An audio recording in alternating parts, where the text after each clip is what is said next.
Good morning, afternoon, evening, night, wherever you are. I hope you're having a fantastic day. It's actually a really beautiful sunny day here, even though it's winter in real time. It's nice and sunny, which is, my fave. So, I've lit some incense, which is sandalwood, and I'm just actually just gonna share some personal stuff about self-worth and just what I've learned along my journey and what you may have experienced or you may be experiencing regarding that.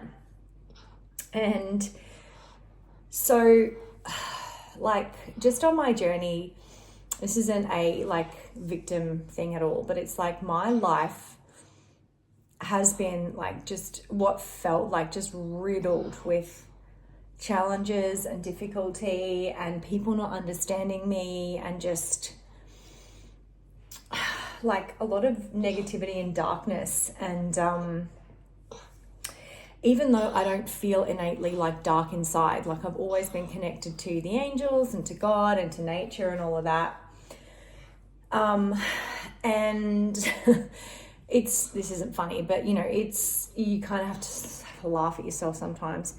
And I've been through a couple of spiritual awakenings, and one in particular was very difficult. Almost like the universe just going, oh my God, and just hitting me with a baseball bat and being right.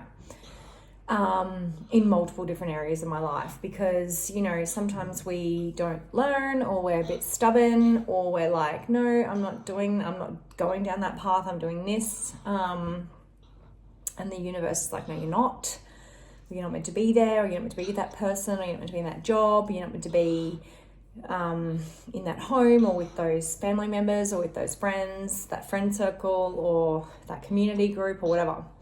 Now, this does happen to a lot of light workers.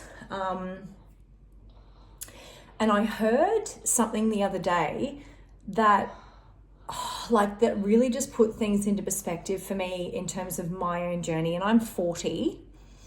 So, I've been around. This isn't my first rodeo. But she kind of... I think she's called the Alchemist as well, or she might be called something like Alchemy something. She's got hundreds of thousands of followers. She's really, really good. But she talked about, and I've never had the words for it, but it's exactly so spot on. And she called it existential dread. And I was like, existential dread? What the fuck does that mean? Obviously I know what it means, but I was like, what does she mean by that in a spiritual term? And she talks about how, and this is particularly for people who are light workers or empaths or whatever the case may be, but it's also just collective. She talks about this existential dread, and that's the dread of the matrix just literally stomping on you. And where you just feel perpetually depressed for no reason, because these jobs that, that designed to control you and keep you slaved, and you only make this amount of money, but you got to work, 60 hours a week, and you're just exhausted by the end of it. And, you're in relationships where, you really shouldn't be with that person, or you've been in a family where you've been treated awfully and all this sort of stuff. She just talked about this existential dread, and it's all these fear programs and subconscious programming that's in TV and basically everywhere you go, telling you that you're not good enough and that something's wrong, and just this undercurrent of negativity and dread and fear. And that's exactly what the Matrix is. That is exactly what it is. And so I was like, oh my God, yes, that's put words into exactly what I felt my entire life. And especially if you are denying your connection to the divine and they don't want you to, that can really ramp that up. And that was definitely me, blocking it out, being in a corporate career and just blocking that part of me out. because it was shunned as a child, and you know, I was told that I was weird, and I basically shut down my gifts, and I didn't want to, you know, people didn't understand. They thought it was like scary and weird and woo-woo and all that. You know, and that can happen to a lot of us, but the truth is, like, all of us can connect to the divine. Like, it's not just people who are like destined to become light workers or whatever. Like, everyone has the ability to connect to the divine. Like, we came from the divine. We came from the divine to earth. Anyway, so what I mean that I wanted to talk about is self-worth. So recently, in the last probably 2 years, but especially in the last year/6 months, it's been the most rapid, like, eye-openers for me. And I'm not talking about just spiritual awakening, but I'm talking about like ascension and vibration and frequency rising. Because what the angel showed me was like, yeah, your whole life you've been like associating with people that you shouldn't be. And these people, like, consciously and subconsciously, so like not everyone has malice towards you, but some people do, okay? Sometimes it is evil eye, but sometimes it's just like they're subconscious because like they've got insecurities or issues or whatever. And you just feel like you don't fit in, and they're just like, you've been around people that just don't see you. Like, and a lot of us, the underlying root, deep wound or pattern is self-worth. Like, because we don't believe we deserve better, or we're capable of better or more, or because we're different, because it doesn't fit the status quo. And so a lot of it is self-worth.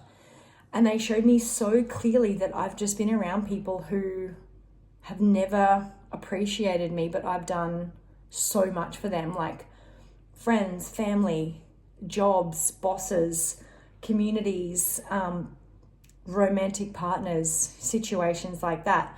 And it's not to be like, oh, you know, I'm so good and blah, blah, blah. It's not that. It's about like, why are you putting all of these people above you when, like, you're so fucking worthy of a reciprocal, beautiful, like, romantic connection, or career that's fulfilling, or beautiful best friend, or friendship groups, or, you know, relationships. And they might not be family. Like, there might be people who become family, but they're like not blood related, and that sort of thing. And creating that beautiful life where you feel like wonderful and beautiful in yourself. And just so much of it is self-worth. It's like, why are you letting these people treat you like shit? And it might not be like overtly obvious, but you can just feel this undertone of like jealousy, or like something's not quite right. Like, they might be saying one thing, but you can feel underneath that that's not really what, like, they're thinking or feeling.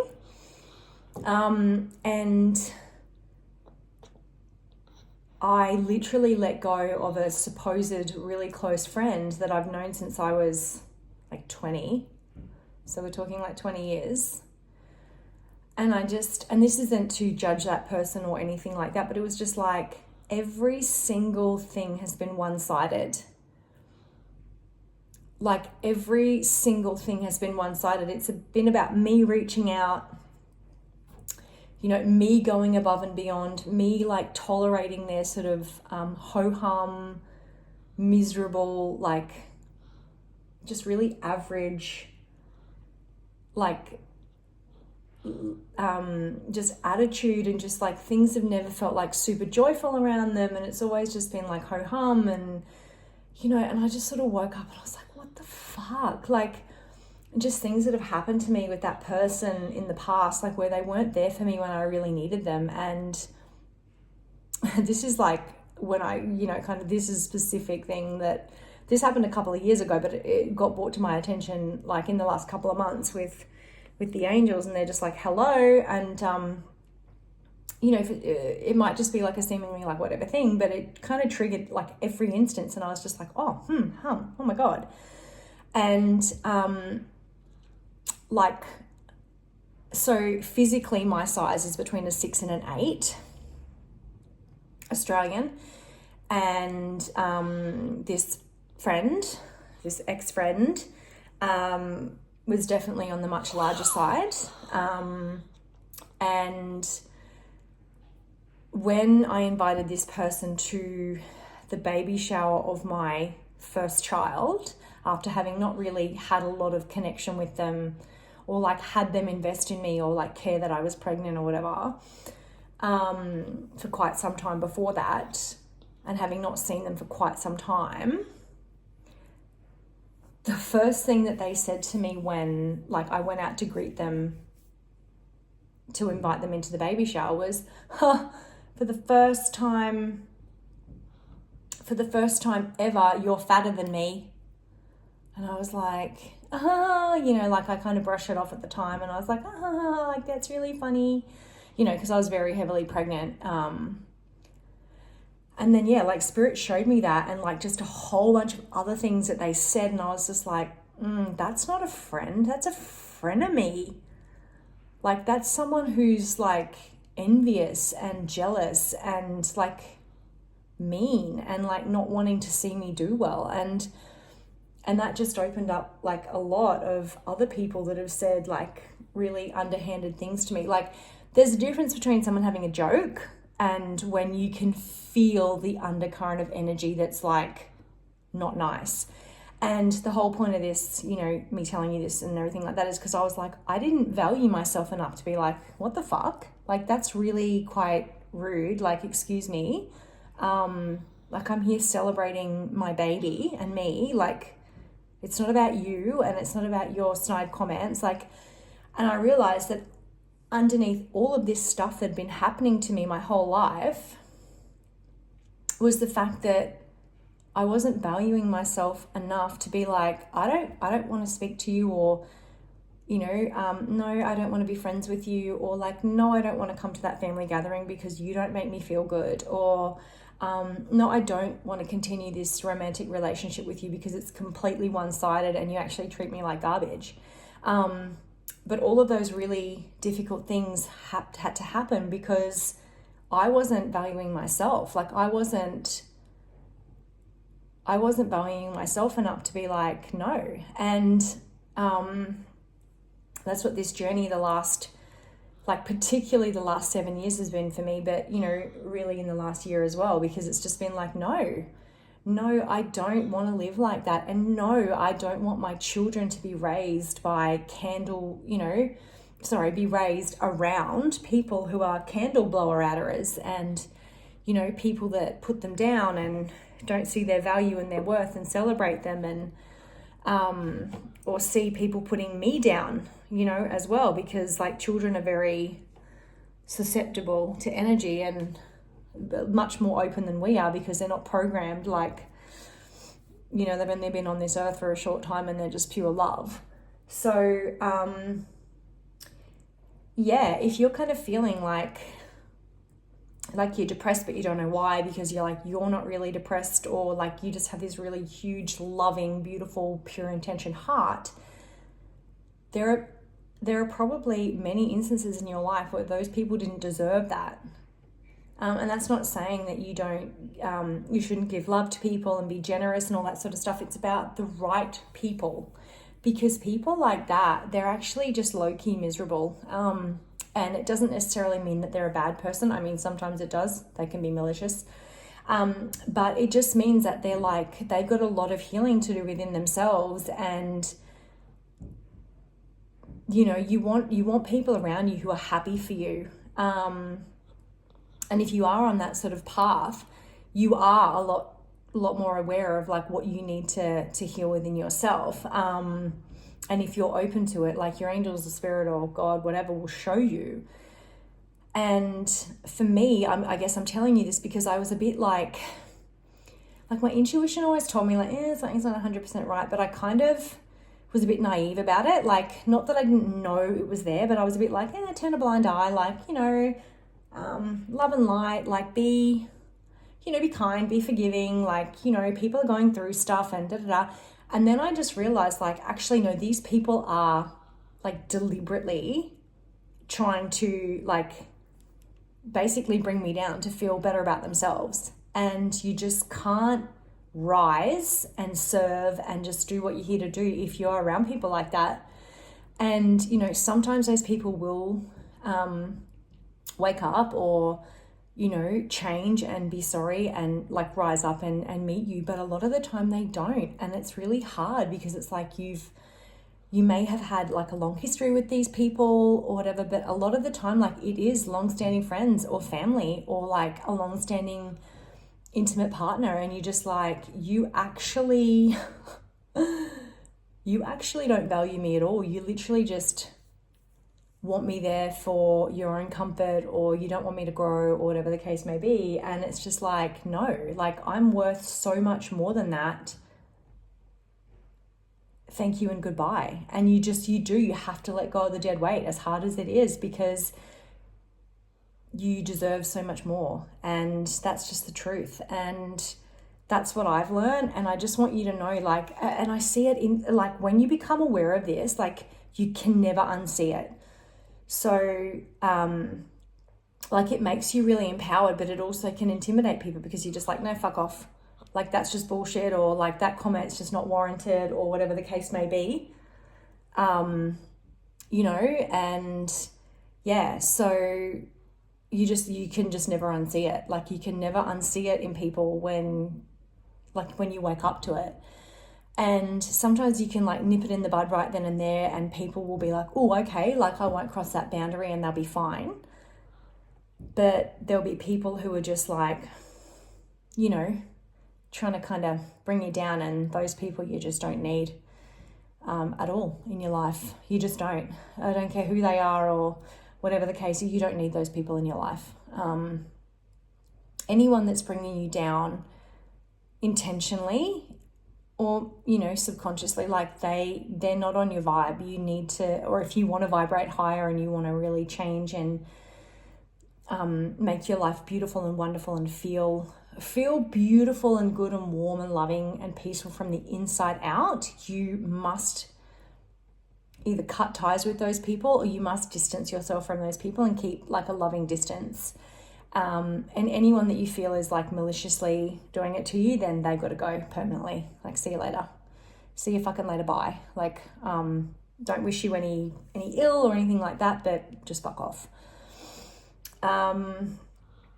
Self-worth is everything, and it's what magnetizes to us like that next level and what we want. But it's got to come from a place of self-love, because what I was realizing is I wasn't loving myself. So I was attracting all of these people who were showing me that I wasn't loving myself, because they weren't loving me and they weren't valuing me, because I wasn't doing that to me.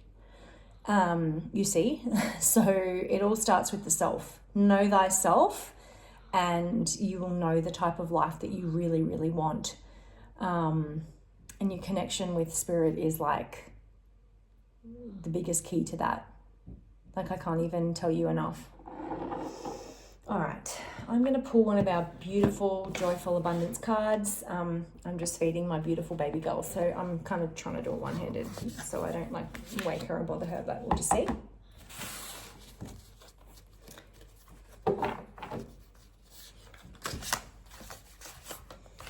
Oh, that one just wanted to sort of flick out, but here we go. Let's see what it says. Oh, wow. Oh my God. I love my angels so much, because they're just always on point. And like, your angels and your spirit team love you so much. They will never, ever let you down. So if you have people in your life who like you feel have let you down and whatever the case may be, your angels, they will never let you down. Never.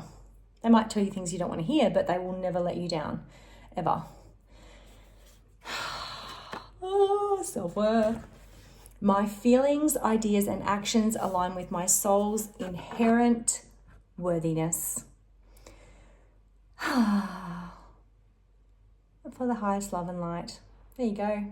Just love that so much. So much. You're inherently worthy. I'm inherently worthy. having your dream life and a beautiful life from within to without is, you're so worthy of that. I'm going to close that here. I'm going to go and put my princess down for a little sleep. Hope you have a wonderful day, and I'm sending you lots of love and light and blessings. Bye.